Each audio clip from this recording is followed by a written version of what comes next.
So we're at Gisborne and just had some breakfast, and whoop, we're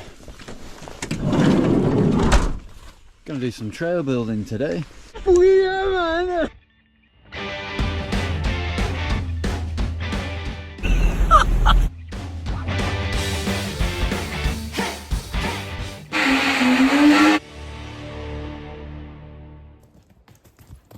This will be the first in the series of how to build a trail, or at least what I actually do when I'm basically planning a trail. So this is literally from the absolute get-go. So I'm gonna go through the process from now, walking to it, to hopefully a few weeks time sending a fresh trail. Got an area forest that we reckon we can put maybe 3, maybe 4 trails in that area. I've only got the spade with me today, but I've got the bag on, I've got some snacks, some drinks.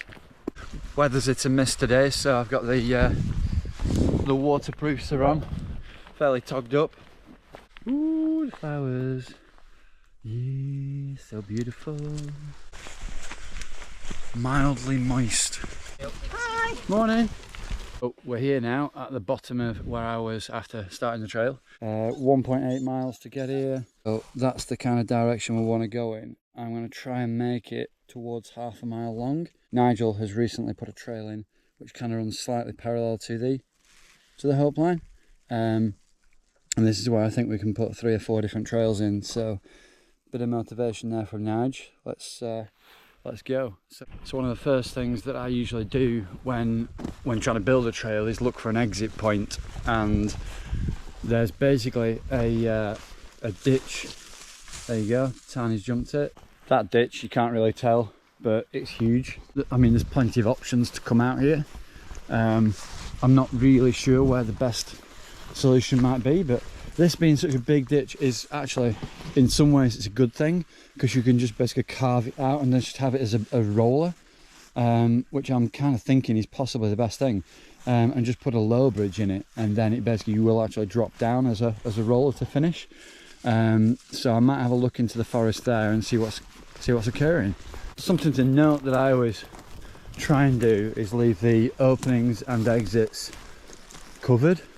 And at the edge of forests, you can't really see probably on this camera now, but obviously all the greenery does drop down. As soon as you get inside that area, obviously the branches all die off, and then all the greenery is high up into the treetops. So what we're looking for now, where we are here, is some sort of either feature, trail, or something along those lines that we can basically put a section in. I've had a walk about, I've marked out a few bits and then got carried away without the camera. I've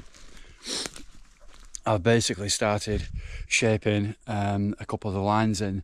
So at the minute what I've got, so where I've come from, a bit of an opening there, there's some soft foliage here which will soon bed out into a straight line here, so this will nice, and this should keep some speed. But what I like to do is add a few features and some techie bits. So like, I like a trail that goes fast and slow, but we all like a berm. So the idea is to bang a right-hand berm in there, use this natural banking that you probably can't tell, but natural banking there to do basically a 180 berm back out here. And then I've started to flatten a few of these sections out, marked it with a couple of logs. But basically the idea is that 180 berm should hold some speed. There's a root there which I've exposed. I never take roots out of live trees, absolutely not. But that will basically be awkward to get into this line, which is a natural straight.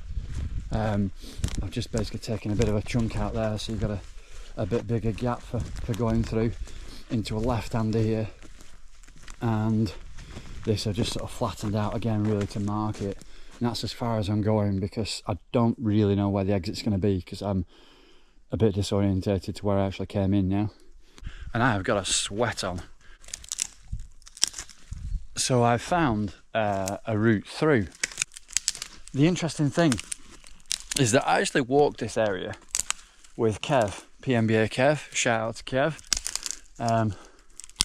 Get a race entered if you want to do a race. Best series in the country, Kev's, PMBA's, incredible. Yeah, so we walked this area, maybe 10 years ago. And when I've just come down it now, walking about here and there, I found the tape. On the tree where I'm actually going is the remnants, and you can't really tell off that. Tiny little bit of green maybe. There's a piece on the floor. It's old. Bit of hope. Shout out to Hope Technology, Bonalswick. And this section now, I'm going to kind of go through here. Maybe either side of that, I'm not really sure. It depends how much it actually needs, work-wise. And then, I can't remember now where we're going to go in. So this bit we could naturally use as a berm. There's another piece of tape that I found there. And I was going to go in here. So, shout out to Hope again. But the idea is to cut through this bit. So we'll have basically a section going down onto that, which will then obviously be a natural berm into another straight. This section across here, we're going to have to use a little bit of bridge for. This area here where Tani's just running up.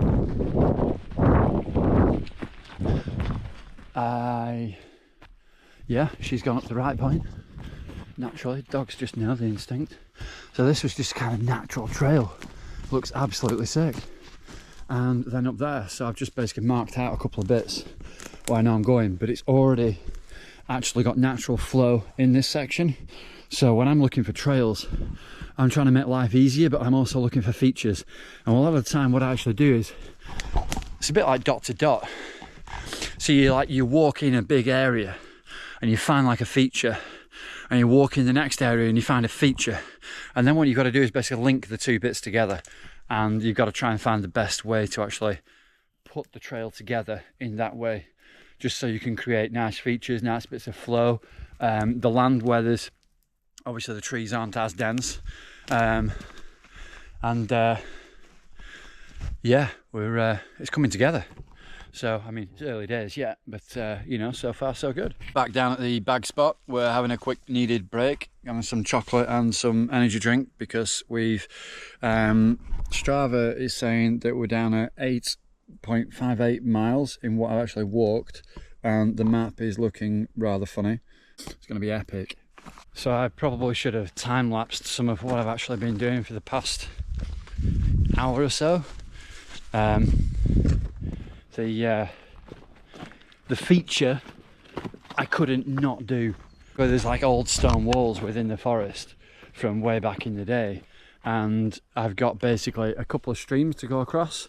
There was either a massive bridge to build across a big stream there and go across a small stream there, or if I detoured the trail backwards zigzagging across, I can basically use this stone wall, which I've now flattened, and to go across this, which is not a stream but it is very boggy, inside all that stone wall.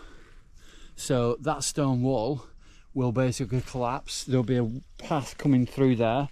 I'll then pave this bit of a swamp area, and I've only just temporarily put these in place, but basically you get the idea of the trail at this point now. So it's fairly flat across here, so you will be able to carry some speed once it's running. You get the line nailed, and then you go across this section, which is then a roll in. I've just walked to the bottom of the trail and back onto the fire road, and so far it's not finished. It's 0.35. Ooh,